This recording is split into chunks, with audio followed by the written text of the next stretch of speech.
2000 tentang desain tata letak sirkuit terpadu adalah suatu kreasi berupa rancangan peletakan 3 dimensi dari berbagai elemen. Sekurang-kurangnya satu dari elemen tersebut adalah elemen aktif, serta sebagian atau semua interkoneksi dalam suatu sirkuit terpadu, dan peletakan 3 dimensi tersebut dimaksudkan untuk persiapan pembuatan sirkuit terpadu.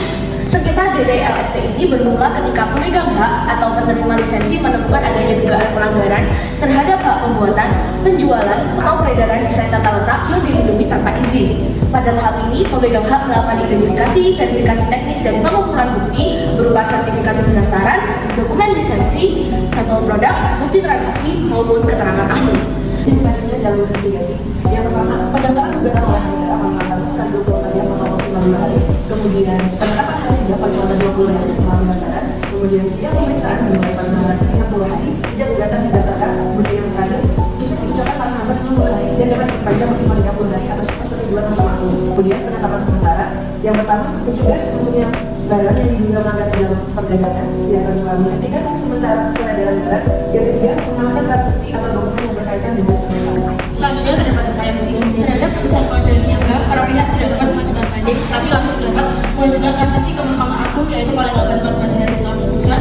Setelah putusan penyekuatan tetap, dimungkinkan pula pengajuan pinjam kembali sesuai ketentuan hukum. Selanjutnya putusan dari pelaksanaan. Yang pertama adalah pembayaran ganti rugi. Yang kedua ada penghentian penggunaan desain. Ketiga, penarikan atau pemusnahan barang hasil pelanggaran. Dan yang terakhir ada pelaksanaan sanksi pidana apabila ditempuh jalur pidana. Untuk pelanggaran pasal 8 Undang-Undang Desain Tata Letak Sirkuit Terpadu menggunakan desain tanpa izin, produksi atau perbanyak desain, menjual atau mendistribusikan produk yang melanggar. Kemudian hak penggugatnya berdasarkan pasal 38 UU DPLS. Pemegang hak maupun penerima lisensi memiliki kewenangan untuk mengajukan gugatan terhadap pihak yang secara sengaja dan tanpa hak melakukan pelanggaran seperti membuat, menggunakan, menjual, mengimpor, mengekspor, dan atau mengedarkan barang yang membuat seluruh atau sebagian desain yang telah melanggar perlindungan hak desain tata letak sirkuit terpadu tanpa izin dari pemegang hak. Bentuk gugatannya dapat berupa gugatan ganti rugi, penghentian seluruh perbuatan pelanggaran, penyitaan atau pemusnahan barang, dan gugatan diajukan ke pengadilan niaga. Selanjutnya kita akan membahas tentang penyelesaian mitigasi atau di luar pengadilan. Negosiasi, yaitu para pihak antara pemegang hak dan juga pihak yang diduga melanggar itu menyelesaikannya secara langsung dan juga damai.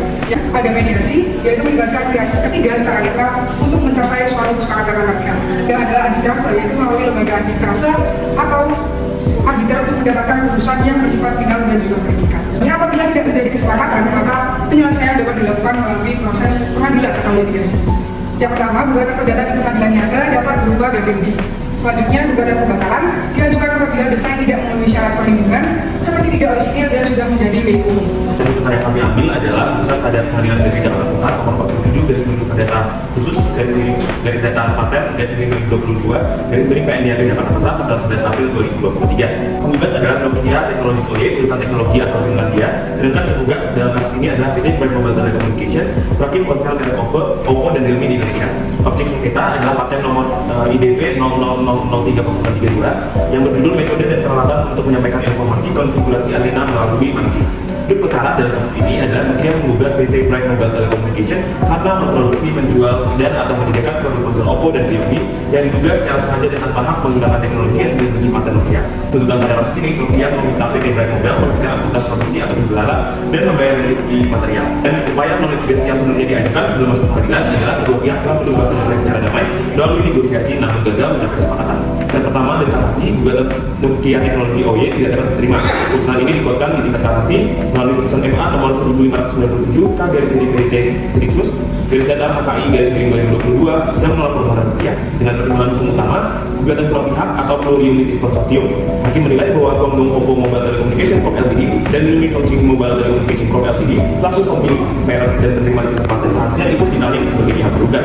Selanjutnya PT Bright Mobile Telecommunication hanya berperan sebagai partis berdasarkan petunjuk dan tidak mengetahui detail perjanjian lisensi. Oleh karena itu, tanpa melibatkan Guangdong Oppo dan Realme Chongqing, substansi perkara dapat diperiksa secara menyeluruh.